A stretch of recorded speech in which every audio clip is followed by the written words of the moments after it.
Vivimos rodeados de notificaciones, de pantallas, de un ruido digital que no para nunca.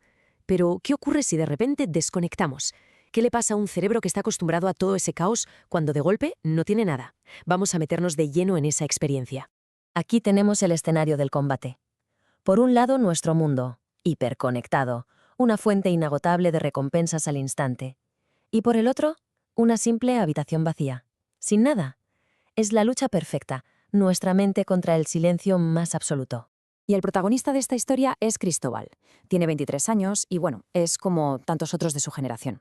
Ha crecido con una pantalla en la mano, su día empieza y termina con una, y ahora, sin saberlo del todo, está a punto de enfrentarse al mayor reto posible.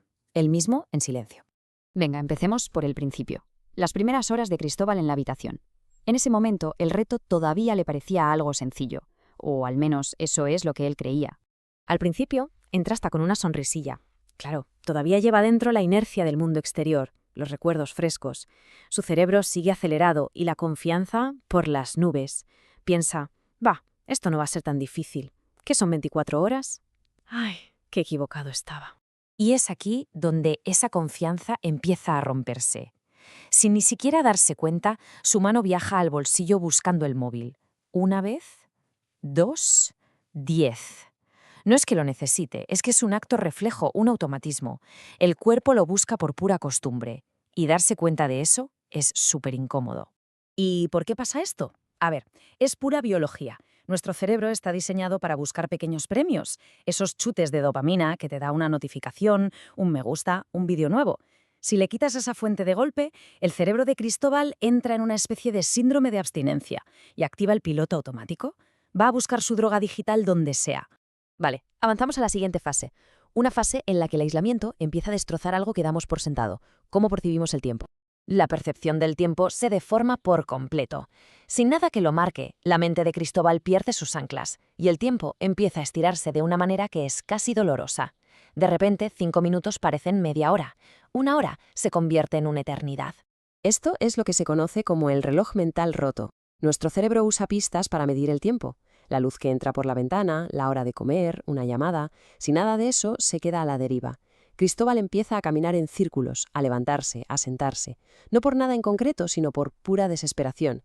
Es un intento inútil de recuperar un poco de control. Y esto es increíble, porque demuestra cómo reacciona nuestro cerebro. No soporta la inactividad, de verdad, odia el vacío. Así que si el mundo no le da estímulos, se pone a fabricarlos él mismo. Fijaos en la creatividad que pueden hacer del aburrimiento más extremo. Cristóbal empieza a contar los pasos que da, se inventa historias con las marcas de la pared, empieza a hablar solo. No es que se esté volviendo loco, no. Su mente está haciendo lo único que puede para llenar ese vacío y crear una rutina donde no existe ninguna. Quizás, al final, la creatividad no es más que la respuesta de nuestra mente al aburrimiento. Bueno, parecía que había superado el aburrimiento inicial creando sus propias distracciones. Pero el verdadero golpe, el mazazo psicológico, estaba a la vuelta de la esquina. 12 horas, la mitad del camino. Justo cuando Cristóbal empezaba a pensar que ya debía de estar cerca del final, le dicen que solo va por la mitad. Imaginaos el golpe. Ese momento fue devastador. La habitación de repente se hizo mucho más pequeña y el reto dejó de ser un juego. Se convirtió en una prueba de resistencia mental pura y dura.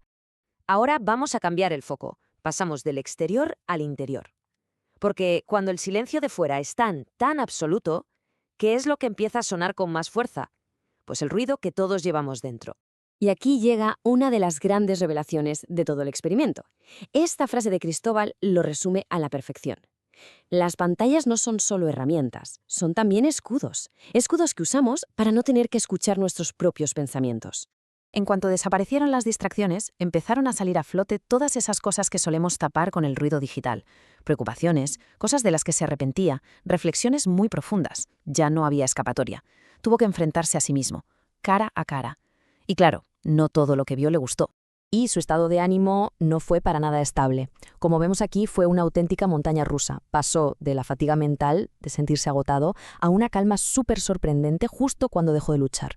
Pero luego, el aburrimiento volvía con más fuerza todavía, y después llegaba una sensibilidad emocional brutal. El aislamiento no solo deforma el tiempo, también amplifica las emociones. Y con todo esto, llegamos a la fase final del experimento, el momento en el que, después de toda la tormenta, esa lucha interna se transforma en algo nuevo, en una revelación. Este gráfico lo deja clarísimo. Antes de entrar, el valor para él estaba en lo digital, en la novedad constante. Después de 24 horas, ese valor se había movido por completo hacia las cosas más básicas, las más reales. Es como si su brújula interna se hubiera reiniciado.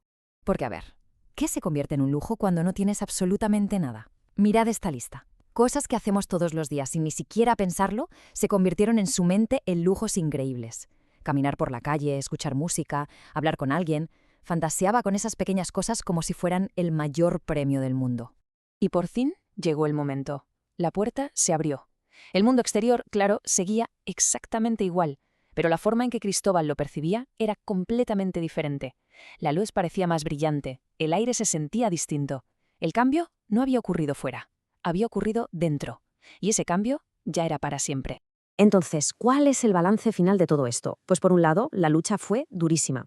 Aburrimiento extremo, fatiga, ansiedad. Pero, por otro, lo que ganó fue inmenso. Creatividad, una conexión profunda consigo mismo y, sobre todo, una nueva forma de apreciar las cosas simples de la vida. Esas que a menudo se nos olvidan. Y esta es la conclusión final, la más importante. Cristóbal entró pensando que su enemigo era la habitación, el silencio, el no tener nada que hacer. Pero al final descubrió que el verdadero adversario era su propia mente, una mente que llevaba años entrenada para no parar jamás. Y esto al final nos deja con una última reflexión. Quizás no hace falta encerrarse 24 horas para aprender esta lección. Quizás el verdadero reto, el más difícil de todos en nuestro mundo, es simplemente parar durante 5 minutos, sin distracciones, y atreverse a escuchar, a ver qué es lo que tenemos que decirnos a nosotros mismos.